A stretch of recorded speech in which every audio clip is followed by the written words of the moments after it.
fellow Guyanese, as we continue to examine Budget 2026 and how it affects the life of every Guyanese and create opportunities, wealth for every single Guyanese, Guyanese family, Guyanese businesses, whether small, medium, or large enterprises.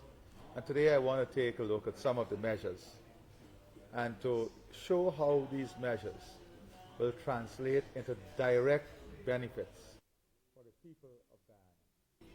To begin with, let's look at some measures that deal with cost of living and that would directly reduce the cost and expenditure for ordinary families. The lowering of the cost of food, VAT relief, and cheaper inputs is the first one I want to look at. Since we came into office, we restored zero-rated VAT status on key food items and basic household necessities. You'll recall Budget 2021 did exactly this. We removed VAT on fertilizers, agrochemicals, pesticides that benefit directly every single farmer, whether you're small, medium, or large scale. We removed VAT on machinery and equipment used by farmers, used in mining. Reverse the 220% increase in D&I charges and a 600% increase in land rental that was imposed upon farmers by the then APNU AFC government. So we have demonstrated in all of our budgets and all our policies strategies that are focused heavily on reducing costs and delivering greater goods and services to our people. Budget 2026 carry on this tradition. So when you look at the development trajectory of our country, that is why you have 5-year cycles. In the first 5 years, we have reset the investment climate and we have reduced the taxes and charges that would have affected ordinary Guyanese. Then what we did, one of the ways in which you can address rising costs and costs of food is by boosting local production to reduce price pressure.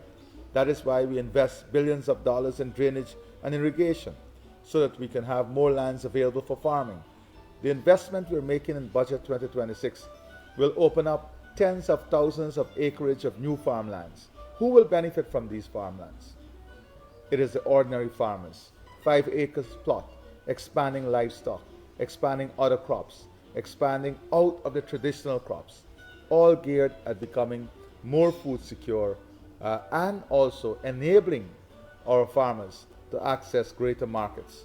We remove corporate tax on interest earned by banks on poultry sector so that the cost of production will go down, so that our farmers can benefit whilst the general population will benefit from lower local prices.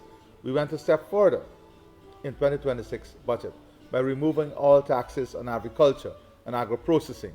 All of this would lead to greater confidence in agriculture, greater lending, lower cost of production, greater access to capital, and all will lead to greater production, high levels of production, which will result in lower costs and greater supply. Then we had the reducing of fuel-related inflation at the pump.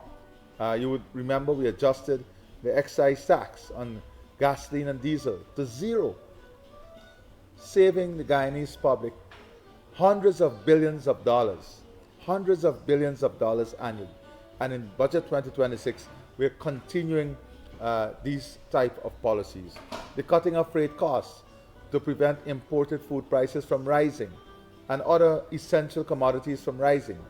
That initiative alone would have saved consumers close to $20 billion. Close to $20 billion. And that is a policy that we're continuing.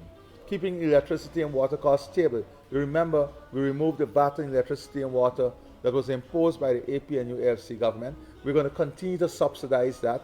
We have not increased electricity and water tariffs. We have also given back the subsidy to old age pensioners. And Budget 2026 will continue to finance this. That is close to 50, $60 billion of investment in the water sector alone, and billions of dollars over the last 5 years on electricity and water subsidy. The removal of VAT on electricity and water and medical supplies is costing us about $4 billion annually. Those are expenditure we're taking away from the ordinary Guyanese. We're taking away from the ordinary Guyanese family. That budget 2026 will continue to support, enhance, and accelerate housing relief and lowering the cost of home ownership. Not only the lower interest rate, and the foregone revenue for this is tens of billions of dollars, but the hundreds of billions of dollars that we're investing in infrastructure and housing to make home ownership easier and to ensure that every Guyanese family can have the joy of owning their own home, and supporting even the most vulnerable families in housing subsidies and promoting these subsidies to ensure Guyanese in every single region can enjoy home ownership. Putting more money into, more cash directly into household income, into families. The reintroduction of the 1 month tax-free bonus to our discipline services that will continue this year. That will cost us in excess of $6 billion. The continuation of the Because We Care grant, the old age pension, the NIS increases in the NIS pension, one-off bonuses for different categories of workers and old age pensioners, tax relief to persons first-time home owners.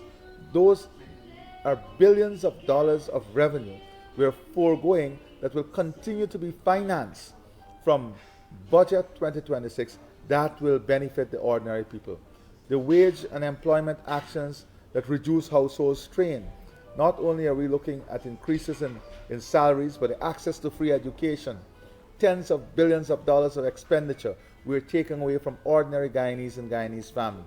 And then we have measures that we have used to contain inflation rate through prudent economic management.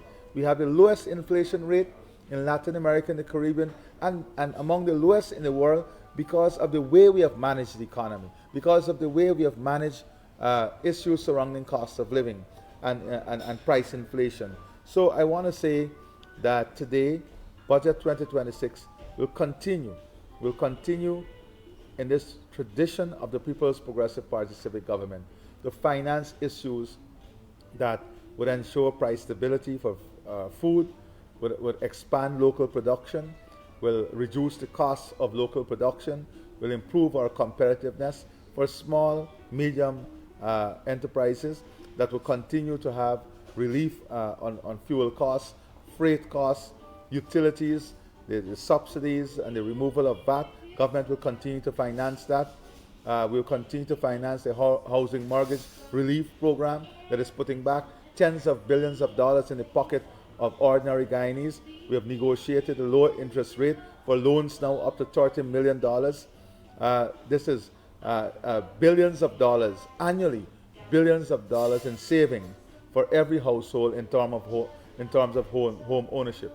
Budget 2026 not only introduces new measures, Budget 2026 is absorbing hundreds of billions of dollars of measures we have already implemented to ensure those benefits continue for the Guyanese families. 95% of budgets globally are cutting back on measures, are pulling back measures like we would have introduced. Here in Guyana, we're continuing the financing of those measures while at the same time we build out new measures to create more wealth, expand more income opportunity, and build stronger families. So I'm happy once again that I can give some additional insights into Budget 2026, a journey of continuation for the people of Guyana. Thank you.